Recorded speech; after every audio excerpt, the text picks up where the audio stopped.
Yoroso anga surasuka wuliga kɛra sababu ye ka gardi fila ani polisi kelen ko o bɔ jatigɛ wɛrɛ tigilamɔgɔw bolo. Bandiagara chef d'état-major général des armées ale ye wulikajɔ sabati ka se Bandiagarakaw fɛ yen. Kucala a yirala k'a fɔ ko fɛn min ye bingani wale ye cɛnimusoya ta fanfɛ ko o cayalenba dɔ ye nɔ nin waati in na. Tuguni ko commissariat y'i tɛgɛ da maa fila kan maramafɛn yera minnu bolo. N balimaw aw bisimila a ka dɔn kibaru kɛnɛ kan. Kibara fɔlɔ min bɛ an bolo o de ye k'a fɔ ko fɛn min ye Yoroso ye Mali ni Burkina furancɛ la i b'a ye k'a fɔ ko kulukoba dɔ bɛ yen nɔ.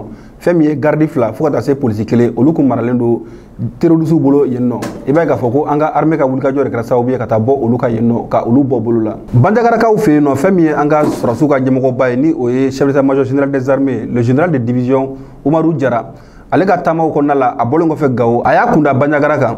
Bandiagarakaw fɛ yen nɔ fɛn min ye yen duba saba ye a ye taama kɛ ka taa foli kɛ yen nɔ ni o ye Tembelelakaw ni Wɔlɔkɛlɛnakaw ani Talilakaw ye. A ka nin taama in a bɛ tali kɛ kosɛbɛ ka yaala ka taa i ɲɛ da a ka kɛlɛcɛw kan ani population minnu bɛ yen nɔ n'olu bɛ ka damakasi kɛ kosɛbɛ lakanabaliya ta fanfɛla la. A y'a yira ninnu na k'a fɔ ko nin waleya minnu na a bɛ ka kɛ n'o bɛ ka kɛ banbagaci wale kɛbagaw fɛ ka maaw bɔnɛ u ni na ka maaw bolofɛnw tiɲɛ ni population ka mankanmisɛnnin bɛ ka caya ko la kosɛbɛ ko ni Ala sɔnna a ma k'a ko tɛna to tancogo la sabula fɛn min ye an ka finitigilakaw ye olu bɛna wulikajɔ bɛɛ lajɛlen sabati walasa adamadenw an'u bolofɛnw u bɛ se ka lakana cogo di. O bɛɛ lajɛlen tɛmɛnen kɔfɛ ani nin duba saba ninnu u tilala ka segin ka dugawu kɛ fɛn min ye jamana ye fɛn min ye maa minnu fɛnɛ ni tora Bandiagara mara kɔnɔna la a ka jan Mali yɛrɛ kɔnɔna la nin jatigɛ wale tigilamɔgɔw ka waleya cɛjugu ninnu fɛ.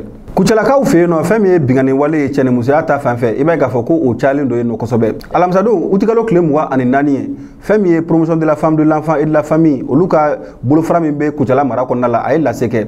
Lase min kɔnɔna la a y'a yira k'a fɔ ko nin san 2023 i b'a ye k'a fɔ ko o daminɛ n'o ye mois de janvier fo ka taa se juin kalo ma i b'a ye k'a fɔ ko maa camanba de bɛ yen nɔ bingani wale taara ka maa min sɛgɛrɛ ko o maaw yɛrɛ bɛ taa u jɔ fo maa 12 ɲɔgɔnna la. Ni maa 12 ye ni bingani wale taara ka u sɛgɛrɛ cɛnimusoya ta fanfɛ olu confiera service la minnu ka wulikajɔ bɛ tali kɛ nin sira ninnu fɛ.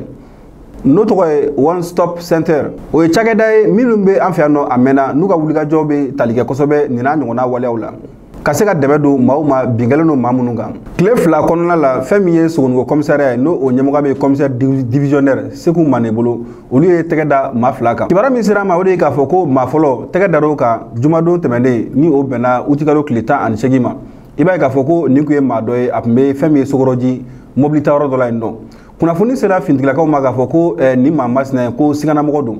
I b'a ye k'a fɔ wulikajɔw sabatira ka se nin gari masina in na. Tɛgɛ dalen a kan a bololasagi min tun bɛ a bolo o minɛra ka o kɔnɔna laraw ye kosɛbɛ. O larawali senfɛ i b'a ye k'a fɔ ko fɛn min ye marifa ye o taara ye a kun. Marifa min ni o ye fabrication artisanale ye ni bamanan marifa don i b'a ye k'a fɔ ko pistolet automatique PA o de kun don ka chargeur b'a kɔnɔna la fo ka taa se kisɛ 9 o kun bɛ a kɔnɔna la ani muru 2 o yera a bolo fo ka taa se pareback ma o fana yera a bolo. I b'a ye k'a fɔ ko wulikajɔ sabatilen kɔfɛ ka na ni a ye commissariat la sɛgɛsɛgɛliw kɔnɔna la a y'a yira k'a fɔ ko ale ye maa ye maa min ni a bɛ baara kɛ fɛn min ye sanubɔyɔrɔ la n'o o ye Keɲeba ye ko wa ko maramafɛn ko a y'a san yen nɔ de walasa ka a yɛrɛ ka lakana sabati parce que a yɛrɛ fana bɛ baara kɛ lakana kɔnɔna la fɛn min ye nin sanubɔyɔrɔ ye. An b'a yira la k'a fɔ ko maa min ni tɛgɛ dara ka funakɛni de don a si bɛ taa san 26 la.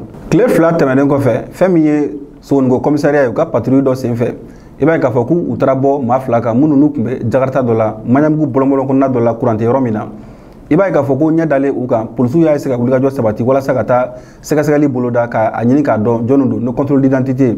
Donc i b'a ye k'a fɔ ko u ye polisilakaw natɔ u y'a se k'u bɛ moto wuli ko ka boli senfɛ tɛgɛ dara maa kelen kan maa kelen min ni marifa taara sɔrɔ a kun marifa min ni chargeur kelen tun b'a la fɛn min ye kisɛ 2 o tun b'o kɔnɔna la. Fɛn min ye clé à bougie ye o fana dɔ sɔrɔla kun fo ka taa se clé 13 o fana tun bɛ nin funakɛni kun funakɛni min ni a si tɛ hali san 20 bɔ. A ɲininkali kɔfɛ a y'a yira k'a fɔ ko ale yɛrɛ ye dɔnkilidala ye ko wa ko ale yɛrɛ sigiyɔrɔ bɛnnen don Maɲanbugu kɔnɔna fɛnɛ ma. I b'a ye k'a fɔ ko ni maa fila bɛɛ lajɛlen fɛn min ye Sogoniko commissariat ye u ye sɛbɛn da ninnu kan ka u bɛɛ bila ta tribunal la. Tribunal fana ye mandat da u kan ni maa fila bɛɛ lajɛlen nin waati in na u bɛ MCA la. Nin bɛ dansigi kɛ a ka bi don kibaru la a ni ce a ka kulomajɔ la a k'an bɛn a ɲɔgɔnna wɛrɛ ma.